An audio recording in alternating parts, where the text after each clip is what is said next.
Resumen capítulo 24 del libro El Libertador. No es más que el hijo de carpintero. Una sombra oscureció los agradables días del ministerio de Cristo en Galilea. La gente de Nazaret lo rechazó. No es más que el hijo de carpintero, decían. Durante su niñez y juventud, Jesús había adorado entre sus amigos y familia en la sinagoga de Nazaret.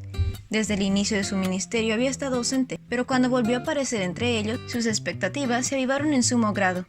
Habían allí caras familiares de quienes conocía desde la infancia. Allí estaba su madre, sus hermanos y sus hermanas, y todos los ojos se dirigieron hacia él cuando entró en la sinagoga el sábado y ocupó su lugar entre los adoradores. En el culto regular del día, el anciano exhortó a la gente a esperar todavía al que había de venir, quien tendría un reino glorioso y desterraría toda la opresión. Repasando las pruebas de que la venida del Mesías estaba cerca, procuró alentar a sus oyentes. Recalcó la idea de que comandaría los ejércitos para liberar a Israel.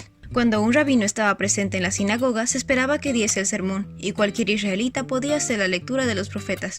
En ese sábado se pidió a Jesús que tomase parte en el culto. Él se puso de pie a leer las escrituras, y le dieron el rollo del profeta Isaías. Según se lo comprendía, el pasaje por él leído se refería al Mesías. Jesús lo enrolló de nuevo y se lo entregó al ayudante y se sentó. Todas las miradas en la sinagoga se fijaron en él. Todos hablaban bien de él, y estaban asombrados de la gracia con la que salían las palabras de su boca. Explicando las palabras que había leído, Jesús habló del Mesías como uno que aliviaría a los oprimidos y sanaría a los afligidos. El maravilloso significado de sus palabras conmovió a los oyentes con poder que nunca antes habían sentido. Las oleadas de influencia divina quebraron toda barrera. Al ser movidos en sus corazones por el Espíritu, respondieron con fervientes amén. Pero cuando Jesús anunció la escritura que acaban de oír se ha cumplido este mismo día, se sintieron inducidos repentinamente a pensar en las afirmaciones de quien les dirigía la palabra. Él había hablado de ellos, hijos de Abraham, como quienes habían estado en servidumbre, prisioneros que debían ser liberados del poder del mal, que estaban en tinieblas y necesitaban luz. Esto ofendió su orgullo.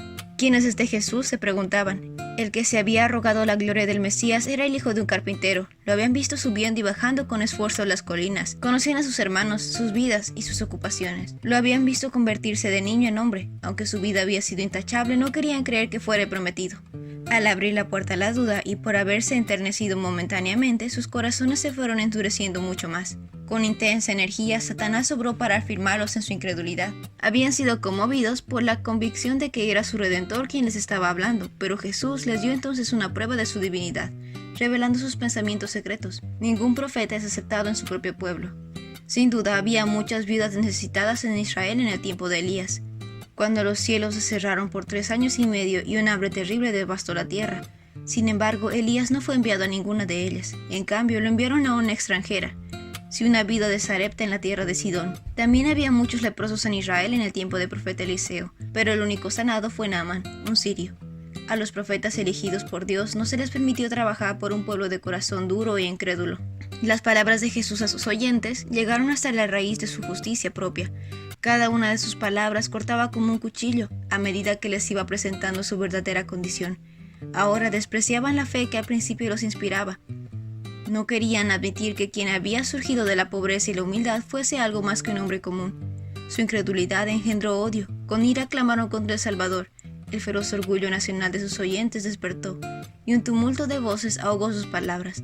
Habían ofendido sus prejuicios, y estaban listos para cometer homicidio. La asamblea se disolvió. Empujando a Jesús, lo echaron de la sinagoga y de la ciudad. Ansiosos de matarlo, lo llevaron hasta la colina de un precipicio con la intención de despeñarlo. Gritos y maldiciones llenaban el aire. Algunos le tiraban piedras, pero repentinamente desapareció de entre ellos. Los mensajeros celestiales estaban con él en medio de la muchedumbre enfurecida, y lo condujeron hacia un lugar secreto. Jesús no iba a abandonar a sus oyentes de la sinagoga sin llamarlos una vez más. Hacia el final de su ministerio en Galilea, volvió a visitar el poblado de su niñez.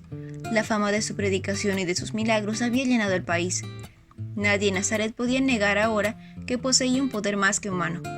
Alrededor de ellos había pueblos enteros donde había sanado a todos sus enfermos. Otra vez, mientras escuchaban sus palabras, el Espíritu Divino movió a los nazarenos, pero tampoco entonces quisieron admitir que este hombre que había sido criado entre ellos fuese mayor que ellos.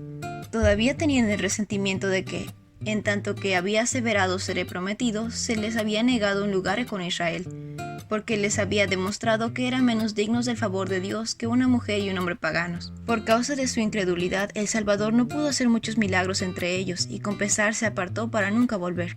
La incredulidad, una vez albergada, continuó dominando a la población de Nazaret, al Sanedrín y a la nación. Rechazaron al Espíritu Santo y esto culminó en la cruz del Calvario y en la destrucción de su ciudad, en la dispersión de la nación. Las lecciones de Cristo exigían arrepentimiento. Si aceptaban estas enseñanzas, debían cambiar sus prácticas y abandonar las esperanzas que habían acariciado. Debían ir contra las opiniones de los grandes pensadores y maestros de su tiempo. Los líderes judíos estaban llenos de orgullo espiritual. Ellos amaban los lugares destacados de la sinagoga. Los halagaba que otras personas pronunciaran sus títulos. A medida que la verdadera piedad declinaba entre ellos, se volvían más celosos de sus tradiciones y ceremonias. El perjuicio egoísta había oscurecido su entendimiento y no podían armonizar el poder de las convincentes palabras de Cristo con la humildad de su vida. Su pobreza parecía completamente opuesta por su declaración de que era Mesías. Pero no fue simplemente la ausencia de la gloria eterna en la vida de Jesús lo que indujo a los judíos a rechazarlo. Era Él, la personificación de la pureza, y ellos eran impuros. Su sinceridad revelaba la falta de sinceridad en ellos y les hacía ver la iniquidad de todo su carácter odioso. Esa no era bienvenida para ellos. Podrían haber soportado que se defraudaran sus ambiciosas esperanzas, pero no que Cristo reprendiese sus pecados y que sintieran condenación por solo estar en presencia de su pureza. Ese fue el resumen del capítulo 24 del libro El Libertador. No olvides compartir este video con tus compañeros de clase o con otras personas que tú creas que puedan necesitar este resumen. Nos vemos la próxima.